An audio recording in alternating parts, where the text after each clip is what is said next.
የሰው ልጅ በሕይወት ዘመኑ መሆን የሚመኘው ብዙ ነገር አለ። ዶክተር፣ ፓይለት፣ ሳይንቲስት፣ መምህር፣ ሰዓሊ፣ ደራሲ፣ ጋዜጠኛ፣ ወታደር፣ ፖሊስ ከምኞታችን ዝርዝር ውስጥ የሚጠቀሱት ናቸው። አብዛኛው ሰው መሆን የሚፈልገው ነገር እንዳለ ሆኖ ጥቂቶች መሆን የሚሿቸው መሆን የሚፈልጓቸው ነገሮች ግን እጅግ አስገራሚና አወዛጋቢ ይሆናሉ። በምኞታቸውና ምኞታቸውን ለማሳካት በሚያደርጓቸው ነገሮችም አነጋጋሪ አወዛጋቢ የሆኑ የበርካታ መገናኛ ብዙሃን ትኩረት እየሳቡ የሚገኙ ግለሰቦች ቁጥርም ከጊዜ ወደ ጊዜ እየጨመረ መጥቷል። ሰላም የትንግርት ቤተሰቦች፣ ይህ ትንግርት ድንቅ ታሪኮች ነው።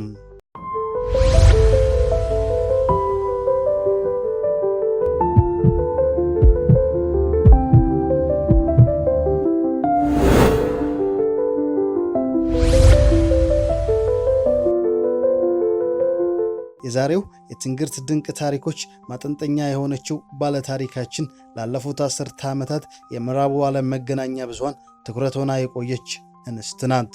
ይቺ ሴት ማላይካ ኩባዋ ትባላለች። ስትወለድ በወላጆቿ የተሰጣት ጥሪያ ስም ግን ማርቲና አደም ነው። የ36 ዓመቷ ይቺ እንስት በማህበራዊ ትስስር ገጾችና በመገናኛ ብዙሃን የምትታወቀው ደግሞ ማርቲና ቢግ በሚል መጠሪያዋ ነው። ይቺ የምትመለከቷት እንስት ጥቁር ሴት ብትመስልም በተፈጥሮ ያገኘችው ቀለም አይደለም። ማርቲና ወይም ባስቀየረችው ስሟ ማላይካ ኩባዋ ከነጭ ጀርመኖች የተገኘች ንጥት ያለች ነጭ ሴት ነበረች። የምዕራብ ጀርመን ተወላጇና ማርቲና ቢግ በሚል ቅጽል መጠሪያ የምትታወቀው ባለ ታሪካችን እንደ ምዕራባውያኑ የዘመን ቀመር ከ2012 ዓ.ም ጀምሮ በሞዴሊንግ ሙያ ላይ የቆየች ሴት ናት። በአህጉረ አውሮፓ ግዙፍ ጡት ያላት ነጭ ሴት በመሆን የምትታወቀው ማርቲና ለ5 ዓመታት በሞዴሊንግ ስራ ውስጥ ከቆየች በኋላ አዲስ ህልምና ምኞት አእምሯ ውስጥ ይጸነሳል። ይህ ምኞቷ ግን ለብዙዎች ግራ የሆነ ነበር። በተፈጥሮ ነጭ ሆና የተወለደችው ማርቲና ጥቁር ሴት የመሆን ከፍተኛ ፍላጎትና ምኞት ያድርባታል። ከዚያም ነጮች የሌላቸውን የሜላኒን ንጥረ ነገር በአርቲፊሻል መንገድ በስሪንጅ እንዲሰጣት ታደርጋለች። ይህ ሂደትም በጤናው ዓለም ሜላኖታ ኢንጀክሽን ይባላል።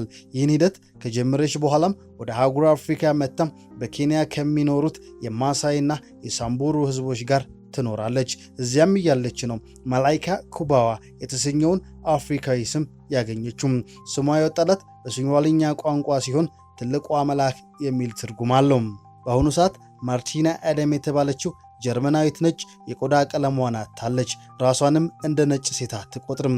ጥቁር ነኝ፣ አፍሪካዊት ነኝ ስትልም ትደመጣለች። ጥቁር የመሆን ምኞቷን ያሳካችው ማርቲና እጅግ አወዛጋቢ ከሆኑ የዓለማችን ግለሰቦች መካከል አንዷም ሆናለች።